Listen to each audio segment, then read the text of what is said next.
नमस्कार दोस्तों।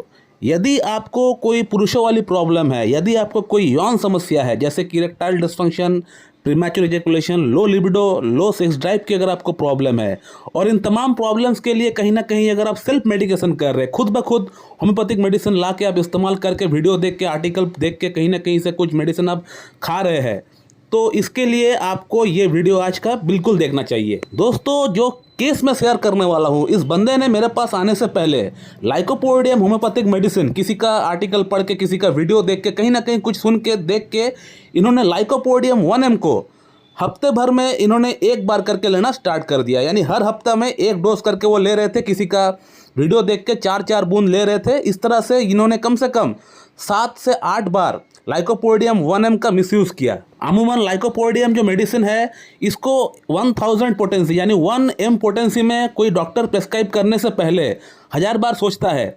उसको सोचना पड़ता है, देखना पड़ता है। उसको सोचने के बाद उसको इतना फ्रीक्वेंट रिपीटेशन नहीं हो सकता है। लाइकोपोडियम जैसे मेडिसिन, फॉस्फोरस जैसे मेडिसिन, सल्फर हो गया, कैलकेरिया कार्ब हो गया, मेडोराइनम हो गया, थुजा हो गया, ये जो पॉलीक्रस्ट रेमेडी है, इन मेडिसिन को कभी भी 1M पोटेंसी में यानी 1000 पोटेंसी में इतना फ्रीक्वेंटली कभी भी इस्तेमाल नहीं किया जा सकता है। कभी भी नहीं हो सकता है ऐसा डॉक्टर सैमुअल हैनमन जो है, कभी भी ऐसा नहीं कहे गए हैं कि आप 1M पोटेंसी को मेडिसिन, और वो भी लाइकोपोडियम जैसे डीप एक्टिंग रेमेडी को इतना फ्रीक्वेंटली आप इस्तेमाल करें। और वो भी 4-4 बूंद वो ले रहे थे। लाइकोपोडियम जैसे मेडिसिन हम लोग डाइल्यूशन में कोई भी मेडिसिन अगर हम इस्तेमाल करते हैं तो उसका आधा बूंद, 1 बूंद तो दूर की बात है, आधा बूंद जो है वो भी बहुत ज़्यादा हो जाता है। तो इसलिए हम लोग मेडिसिन को हम लोग शुगर और मिल्क के साथ, या हमारे जो ग्लोबल्स होती है, जो होम्योपैथिक ग्लोबल्स होती है, उसके साथ हम लोग मिक्स करके देते हैं। एक ड्राम का बॉटल में हम लोग 3-4 ड्रॉप्स ही डालते हैं। उसमें इतने सारे जो ग्लोबल्स है वो पूरी तरह जो है मॉइस्ट हो जाता है मेडिसिन से, और उसका 1 या 2 गोली से ही इतना अच्छा काम हो जाता है। हम लोग 1 या 2 गोली बोलते हैं लेने के लिए। अब यहाँ पेशेंट जो है 4-4 बूंद ले रहा है। अब ये पेशेंट जब लाइकोपोडियम को लेना स्टार्ट किए थे स्टार्टिंग में, तब इनको थोड़ा बहुत इंप्रूवमेंट इनको आना स्टार्ट हो गया। तो इस इंप्रूवमेंट को देख के उनका मन में एक हौसला जग गया कि अगर इंप्रूवमेंट इससे हो सकता है, इंप्रूवमेंट हो रहा है, तो क्यों ना मैं इसको आगे और कंटिन्यू करूं। बेसिकली जो इंप्रूवमेंट हो रहा था, इनको जो अच्छा लग रहा था, ये पेलिएशन था। ये मेडिसिन का जो असर है उसके कारण से ये हो रहा था। लेकिन इस मेडिसिन से इनका प्रॉब्लम सॉल्व नहीं होना है, क्योंकि इसके बाद हमने इनका केस टेकिंग किया, ये लाइकोपोडियम का पेशेंट है ही नहीं, तो लाइकोपोडियम से कैसे इनका प्रॉब्लम सॉल्व हो जाएगा। वो इंप्रूवमेंट जो इनको आया हुआ था वो कुछ ही दिन में फिर जाने वाला था, और वो गया भी। और उसी के साथ साथ इस मेडिसिन ने एक बड़ा डिफॉर्मेशन भी उसका अंदर पैदा कर दिया, जो ये था कि इनका लीवर का साइज बढ़ चुका था। कहने का मतलब इनको फैटी लिवर की प्रॉब्लम स्टार्ट हो गई थी। अचानक इनको पेट में दर्द चालू हो गया, लिवर के रीजन में पेन चालू हो गया, गैस की प्रॉब्लम बहुत ज्यादा हो गया, भूख बिल्कुल जो है बंद हो चुका था। तो इस तरह का सीवियर कंडीशन इनका अंदर स्टार्ट हो गया। उसके बाद ये पेशेंट एलोपैथिक डॉक्टर के पास गए, और एलोपैथिक डॉक्टर ने LFT इनका जांच कराया, और उसमें यह देखा कि लीवर की जो कुछ एंजाइम होती है जैसे SGOT, SGPT, वो काफी हद तक बढ़ चुका था। वो 140-150 के ऊपर हो चुका था। अब ये पेशेंट भी पूरी तरह हैरान हो गया कि अचानक से इनका अंदर ऐसा क्या हो गया कि इतना ज्यादा गैस का प्रॉब्लम स्टार्ट हो गया, इतना ज्यादा हाइपर एसिडिटी का प्रॉब्लम स्टार्ट हो गया, नौसिया की प्रॉब्लम स्टार्ट हो गया, डिस्पेप्सिया की प्रॉब्लम स्टार्ट हो गया। जिस बंदे को कभी भी कोई गैस की प्रॉब्लम नहीं रही, कभी भी कोई एसिडिटी की प्रॉब्लम नहीं रही, एक पैसा उनको मेडिसिन खाने की दरकार नहीं पड़ता था एसिडिटी गैस के लिए, तो अचानक ऐसा क्या हो गया, इतना ज्यादा ब्लोटिंग, इतना ज्यादा फ्लैचुलेंस का इनका प्रॉब्लम स्टार्ट हो गया। तो ये इसलिए हुआ क्योंकि जो ये पेशेंट लाइकोपोडियम को जो मिसयूज किया है, गलत तरीके से जो इस्तेमाल किया है, इसके कारण से इसका एग्रावेशन हुआ।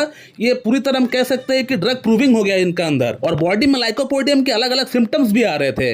तो इस तरह के जो कंडीशन डेवलप हो गया इनके अंदर, इसके लिए वो खुद जिम्मेदार है और कोई नहीं। ये जो लाइकोपोडियम का जो मिसयूज किए, इसके कारण से इनका अंदर इस तरह का सीवियर प्रॉब्लम डेवलप हो गया। मैं इससे पहले भी आप लोगों को कई दफा केस के माध्यम से बता चुका हूं कि होम्योपैथिक मेडिसिन से सेल्फ मेडिकेशन नहीं करना है। अगर सेल्फ मेडिकेशन करना भी है तो आपको पहले होम्योपैथिक मेडिसिन के बारे में जानना पड़ेगा।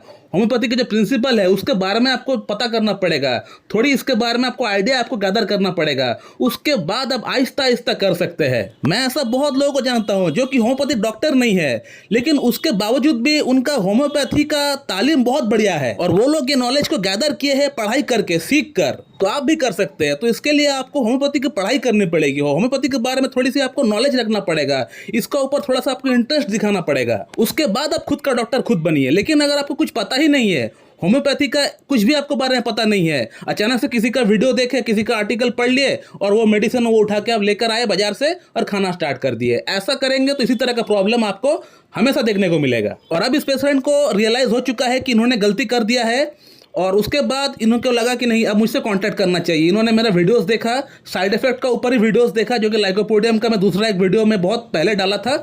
वो वीडियो देखने के बाद उनको रियलाइज हुआ, उनको पता चला कि इस गलती के कारण से मेरा अंदर ये प्रॉब्लम डेवलप हुआ है। तो मैंने केस टेकिंग करके पहले ये मेडिसिन को एंटीडोट करने का प्रयास किया। लाइकोपोडियम जैसे मेडिसिन डीप एक्टिंग रेमेडी, वैसे तो इसका कोई एंटीडोट है नहीं, ये कहने पे एंटीडोट नहीं हो जाता है, लेकिन उसका असर को मैं कम कर सकता हूँ नक्स भूमिका को देकर। तो पहला 2 महीना मैंने इस पेशेंट को सिर्फ नक्स भूमिका दिया। नक्स भूमिका 200, 1M, 10M तक देने से हुआ ये कि इस पेशेंट का जो प्रॉब्लम था, जो एग्रावेशन हुआ था, जो nausea, vomiting, dyspepsia, acid reflux, constipation, ये जो तमाम प्रॉब्लम्स जो डेवलप हुआ था लाइकोपोडियम को लेने से, इसमें थोड़ा बहुत इनको राहत मिलना स्टार्ट हो गया था। 40-50% तक कमी इसमें देखने को मिला था। आफ्टर 2 मंथ मैंने इस पेशेंट का पूरा थॉरोली केस टेकिंग किया।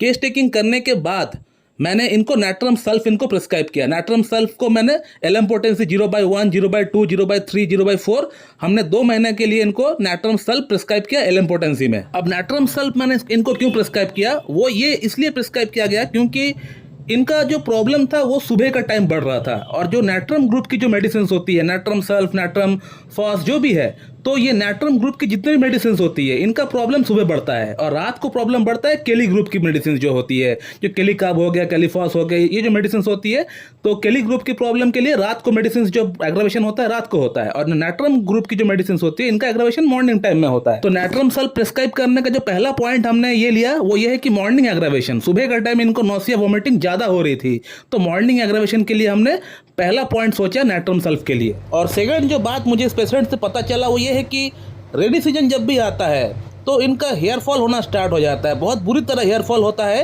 रेनी सीजन में, यानी जो डैम वेदर होता है, जो आपका जून जुलाई का अगस्त का जो महीना होता है, उस समय इनका हेयर फॉल की समस्या बहुत ज़्यादा होता है। और नैट्रम सल्फ का प्रॉब्लम रेनी सीजन में बढ़ता है, जब डैम वेदर होता है, रेनी सीजन जब होता है, बरसात का जब मौसम होता है, उस समय नैट्रम सल्फ का प्रॉब्लम बढ़ता है। इसके अलावा ये एक हॉट पेशेंट है, इनका पानी का प्यास ज़्यादा है और स्वीट खाना इनको पसंद है, मीठा खाना इनको पसंद है।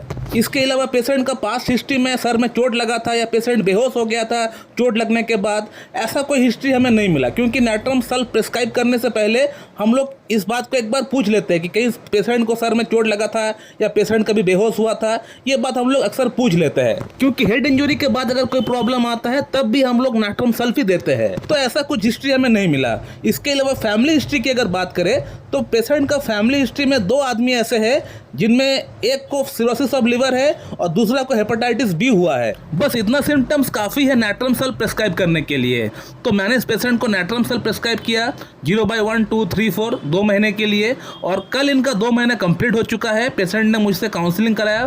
काउंसलिंग के दौरान मुझे इन्होंने व्हाट्सएप पे एक मैसेज लिखा है, तो वो मैसेज को मैं यहाँ पे स्क्रीनशॉट डाल देता हूँ। अगर आप उसको पढ़ेंगे तो आपको पता चल जाएगा कि पेशेंट को इम्प्रूवमेंट उससे और हुआ है।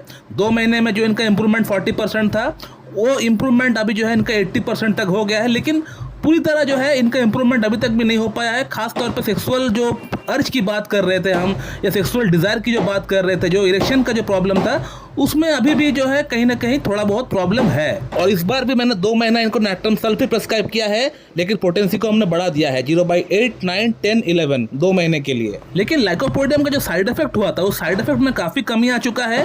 मैं अभी तक इनका LFT का रिपोर्ट नहीं कराया। मैं इस बार लिखा हूँ कि आप आफ्टर 2 मंथ LFT का रिपोर्ट करा कर मुझसे कॉन्टैक्ट करिएगा। उस समय मैं आपको दिखाऊंगा कि इस पेशेंट का LFT का रिपोर्ट अभी क्या बोल रहा है। लेकिन पेशेंट पहले से अभी बहुत बेटर फील कर रहा है, ये आप उनका बात से आप पता लगा सकते हैं। तो दोस्तों, मेरा ये वीडियो बनाने का मकसद सिर्फ इतना है कि मैं आप लोगों तक एक सटीक मैसेज डाल सकूं, क्योंकि आप लोगों में से ऐसे बहुत लोग हैं जो कि सेल्फ मेडिकेशन करते हैं, जिनको पता नहीं है कि होम्योपैथिक मेडिसिन से भी साइड इफेक्ट हो सकता है।